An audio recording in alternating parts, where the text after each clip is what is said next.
To my channel. तो मैं आज आपको शॉर्ट नोट में क्या क्या मेंशन करना है ये बताने वाली हूँ। चलिए देखते हैं। पहला हमारा OIC से रिलेटेड है, जो आया था हमारे एनालिसिस में हमने देखा।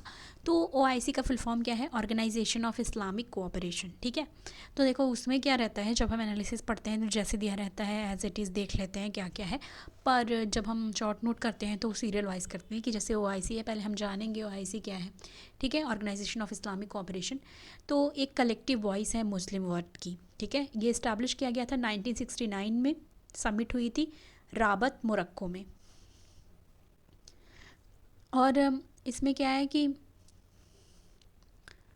ठीक है, तो इसमें यह है कि consultation and cooperative relation UN and other intergovernmental organisation के लिए जो प्रोटेक्ट करना इंटरेस्ट मुस्लिम और सेटल करना कॉन्फ्लिक्ट्स को। तो प्रोटेक्ट जो एक हिसाब से प्रोटेक्ट करना जो इंटरेस्ट है मुस्लिम का, उनके लिए OIC। अब देखो ये हम न्यूज़ में क्यों पढ़ रहे हैं, क्योंकि OIC के जो जनरल सेक्रेटरी हैं वो पाकिस्तान की तरफ से LOC पे आए। ठीक है, तो ये चीज़ इंडिया ने अपोज़ भी किया है कि ऐसा नहीं कर सकते, क्योंकि जो जम्मू कश्मीर का मुद्दा है वो हमारा इंटरनल मैटर है और हम किसी की मीडिएशन की या फिर किसी के इंटरफेरेंस नहीं चाहते हैं। ठीक है, इसमें है territorial conflict between Armenia and Azerbaijan और स्टेटस ऑफ JNK। उसमें OIC कई बार मतलब जो बताया गया है कि OIC अभी जैसे जम्मू एंड कश्मीर का इशू है कि LOC पे वो पाकिस्तान के साइड से आई, तो ये सारी चीज़ें देखने को मिलती हैं।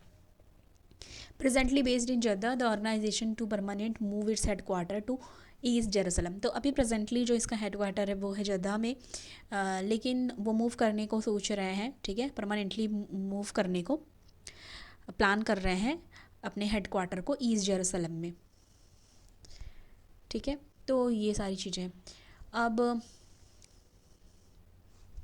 तो इसमें है कि क्रिमिनल हाँ, तो establish solidarity among member state support. तो क्या क्या चीज़ें हैं जो इसके अंडर वो करना चाहते हैं, उसके बारे में यहाँ पे बात हो रही है। तो इसमें है कि इस्टेब्लिश करना solidarity among member state, support करना रिस्टोरेशन, कंप्लीट सोवेनिटी और टेरिटोरियल इंटीग्रिटी। ठीक है, जो मेंबर स्टेट हैं OIC के, उनके बीच में। अब इसमें है present growing dissension in Muslim society and work to ensure that member state take United State at UN General Assembly। तो जो भी चीज़ें चल रही हैं मुस्लिम सोसाइटी में, वो चाहते हैं कि UN जनरल असेंबली में वो यूनाइट होकर अपनी बातें रखें। इसमें और भी है कि consultative and cooperative relation banana UN और अदर इंटर गवर्नमेंटल ऑर्गेनाइजेशन के साथ, एक इनका ये भी एम है। और प्रोटेक्ट करना इंटरेस्ट, जो अभी मैंने बताया कि मुस्लिम और सेटल करना कॉन्फ्लिक्ट्स को। और अभी तो ये जो आर्मेनिया अजरबैजान और स्टेटस ऑफ JNK है, टेरिटोरियल कॉन्फ्लिक्ट्स देखने को वहाँ पे मिल रहे हैं, तो वो चीज़ें हैं। ठीक है, अब नेक्स्ट है हमारा इकोनॉमी से रिलेटेड, रूरल मैन्युफैक्चरिंग से रिलेटेड आया है, तो ये हम देखेंगे क्या है। रूरल मैन्युफैक्चरिंग की बात की जाए तो यहाँ पे अर्बन रूरल मैन्युफैक्चरिंग शिफ्ट की बात की गई है। तो ये क्या चीज़ है अर्बन रूरल मैन्युफैक्चरिंग शिफ्ट में? इसमें बात हो रही है शेयर करना एडवांटेज, जिससे वो क्या कर पाए, ट्रांसफॉर्म कर पाए रूरल इकोनॉमी को, सेट कर पाए कॉन्स्ट्रेंट जिससे हैम्पर हो हायर ग्रोथ। करेक्ट। और इसमें एक बात यहाँ पे बताई गई है कि जो annual survey of industries 2019 and 20 हुआ, उसमें ये शो हुआ कि रूरल सेगमेंट सिग्निफिकेंटली कंट्रीब्यूटर है मैन्युफैक्चरिंग सेक्टर आउटपुट में। ठीक है, और 42% फैक्ट्रीज़ रूरल एरियाज़ की जो है, इसमें 62% फिक्स्ड कैपिटल रूरल साइड पे है। बहुत सारी फर्म्स हैं, many firm experience substantially higher operating cost in cities than rural area. पर क्या देखा गया है कि जो बहुत सारी फर्म हैं वो एक्सपीरियंस करती हैं सब्सटैंशली हायर ऑपरेटिंग कॉस्ट, कि उनका जो ऑपरेटिंग कॉस्ट है वो हायर मतलब ज़्यादा लगता है सिटीज़ में कंपैरिजन रूरल एरिया। ठीक है, यहाँ पे ये बात हो रही with in evitable consequences for the firm profitability and competitiveness भी देखी वहाँ पे ज़्यादा दी। क्योंकि देखो अब ये तो है कि सिटीज़ में कोई अर्बन सेंटर कोई सिटीज़ में कुछ खोलेगा तो वहाँ पे ज़्यादा पैसा लगेगा कंपैरिजन अगर वो गांव में कर रहा है रूरल एरिया में कर रहा है तो। Shift in manufacturing activities for urban to rural area, अगर बताया जा रहा है कि अगर शिफ्ट करा जाए मैन्युफैक्चरिंग एक्टिविटीज़ को अर्बन से रूरल एरिया में, तो वो हेल्प करता है मेंटेन करने के लिए importance of manufacturing as a source of livelihood diversification in rural area. तो अगर गांव में, अगर रूरल एरियाज़ में, ठीक है, मतलब जो थोड़े रूरल हैं ठीक है, बिग सिटीज़ नहीं है, रूरल एरिया में अगर कोई भी फर्म लग रही है, ठीक, कोई भी प्लांट लग रहा है, तो वहाँ पे लिवलीहुड डाइवर्सिफिकेशन, ठीक है, और जॉब जनरेट हो सकती है, एम्प्लॉयमेंट जनरेट होगी, ये सारी चीज़ें भी होती हैं। नेक्स्ट हमारा आईआर से रिलेटेड है, आप ऊपर लिख लेना। यूएस चाइना बायलैटरल टाइज की बात यहाँ पे हो रही है। तो देखना है कि China rose status of second largest economy. China and got itself ingrained into the global economy. तो चाइना क्या कर रही है कि अपने आप को लगातार वो पुश कर रही है या लगातार वो वर्क कर रही है लार्जेस्ट इकोनॉमी बनने के लिए, ठीक है, ग्लोबल इकोनॉमी बनने के लिए। अब इसमें बात क्या हो रही है, हमारा पढ़ना क्या है इसमें, यूएस और चाइना का बायलैटरल टाइज या यूएस और चाइना के रिलेशन जो भी हैं वो किस तरीके से हैं उसकी बात यहाँ पे की जा रही है। अब यहाँ पे China started systematically undermine US global dominance through military and diplomatic means. तो क्या करना चाहती है चाइना, यहाँ पे चाइना सिस्टमेटिकली अंडरमाइन करना चाहती है यूएस के ग्लोबल डोमिनेंस को मिलिट्री और डिप्लोमेटिक मीन्स के थ्रू।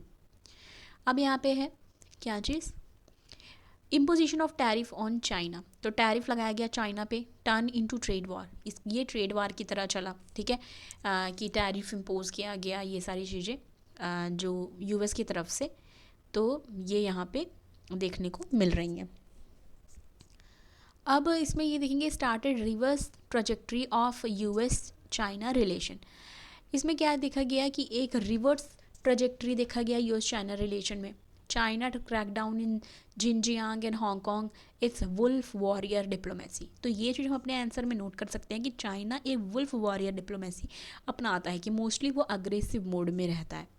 अब देखेंगे ड्यूरिंग कोविड-19 ब्लेम गेम भी चला, ठीक है, evident support to Russian during Ukraine crisis. जब यूक्रेन क्राइसिस थी तो वो क्या किया, एविडेंट सपोर्ट उसने करा रशिया को, चाइना ने। एस्कलेटिंग ऑफेंस पॉस्चरिंग टुवर्ड्स ताइवान, एक एस्कलेटिंग ऑफेंसिव, ठीक है, ठीक है, एक उसका रहा टुवर्ड ताइवान। अब क्योंकि वो ताइवान को अपने मेन लैंड में लाना चाहती है।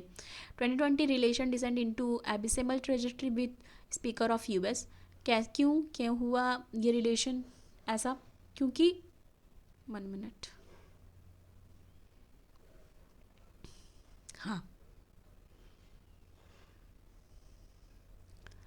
क्योंकि वहाँ की जो रिप्रेजेंटेटिव हैं यूएस हाउस ऑफ रिप्रेजेंटेटिव, जो नैन्सी 1 मिनट, तो यहाँ पे कट गया है पर मैं आपको बता दे रही हूँ कि इसमें एक रहा जो स्पीकर हैं यूएस हाउस रिप्रेजेंटेटिव की नैन्सी पेलोसी, वो उन्होंने विज़िट किया था जब ताइवान पे, तो वो भी चाइना ने एक हिसाब से उसको पसंद नहीं आया था, ठीक है, तो वो चीज़ भी यहाँ पे है, ठीक है। और इसमें है, फिर हम आगे आएंगे,